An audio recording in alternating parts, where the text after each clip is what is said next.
Hi, this is Phoenix, and I'm going to talk a little bit today about Foucault. I have been thinking a lot about Foucault's philosophy.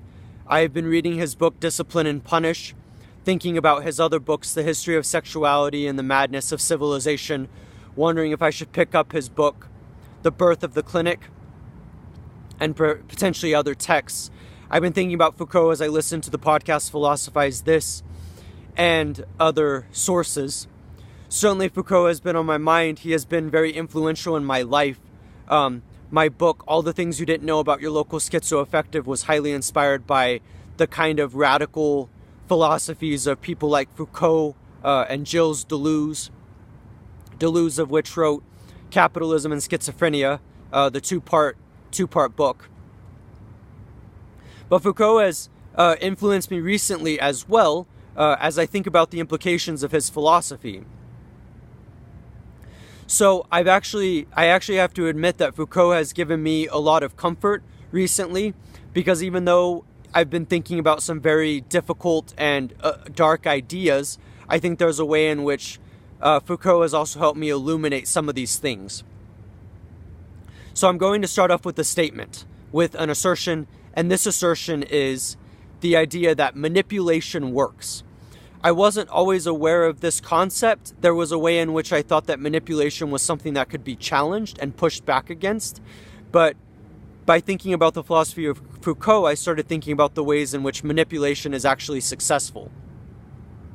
So I was thinking a little bit of Foucault's idea about the panopticon, and how something like the panopticon, the goal is to distribute surveillance, distribute a power relation among the prisoners, and Foucault describes the idea that this system has essentially spread throughout society. He does the same thing by analyzing power, the structures of power as not being repressive, as it was seen to be in the Victorian age, but is rather much more subtle and coercive than we would ever expect.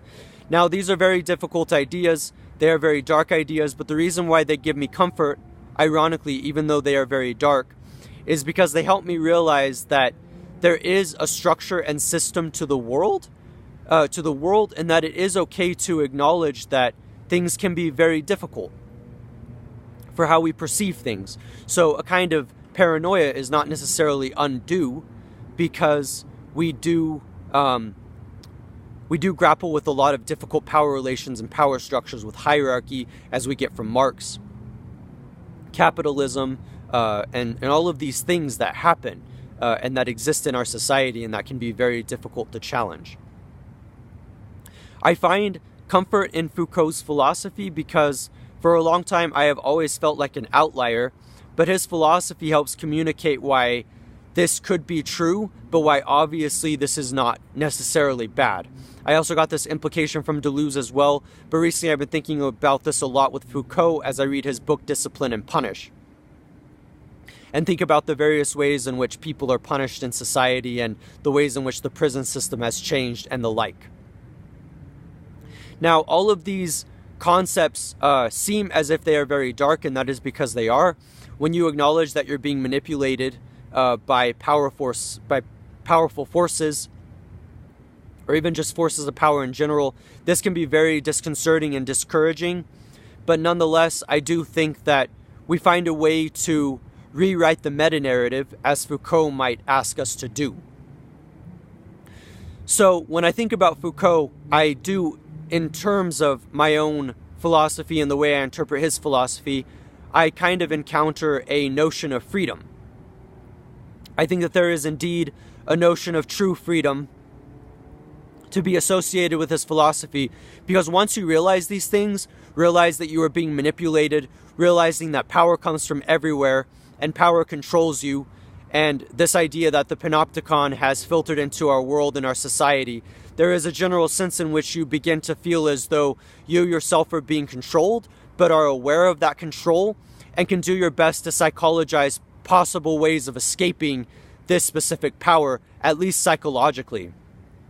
So even though Foucault says that these things are very well set in place and can't be challenged, I would offer an alternative, and this is one that fits very, very well in my philosophy of mind and in my overall philosophy.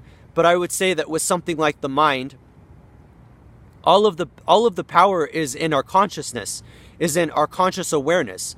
These are the things that we can be aware of, and this is a very beautiful thing.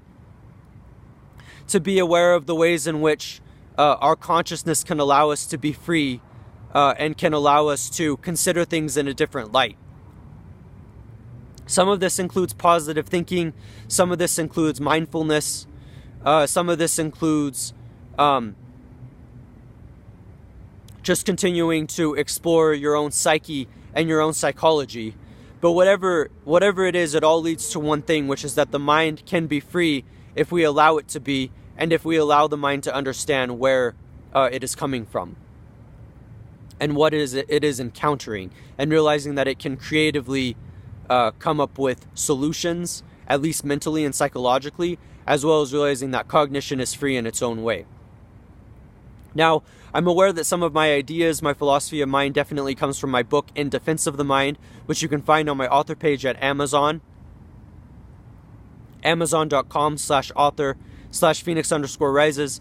You can check In Defense of the Mind out, specifically looking at my notions of cognition as being creative and teleological, as well as our whole ideas and ways of looking at the world as being very flexible, as well as just the general idea of creativity as really being a part of our lives, and putting the emphasis on the mind as you get through my notion of infinite potentiality. I'm aware, as I was saying, that comes from that viewpoint that I have already articulated and continue to articulate, but there is a sense in which I respond this way because I think this could be where Foucault is headed, because even though he's focusing on a very kind of like materialistic language, postmodern perspective of all of these issues, I still think nonetheless if he continued to go along this route, he might make these conclusions and might discover these conclusions. But of course there is no way to know for sure. I hope that you enjoyed this talk on Foucault and my thoughts in general. I hope that you enjoy my philosophy in general, and I hope that you find it compelling. And definitely check Foucault out. I think he's a great writer and philosopher and has a lot to offer. This is Phoenix, and thank you for your time.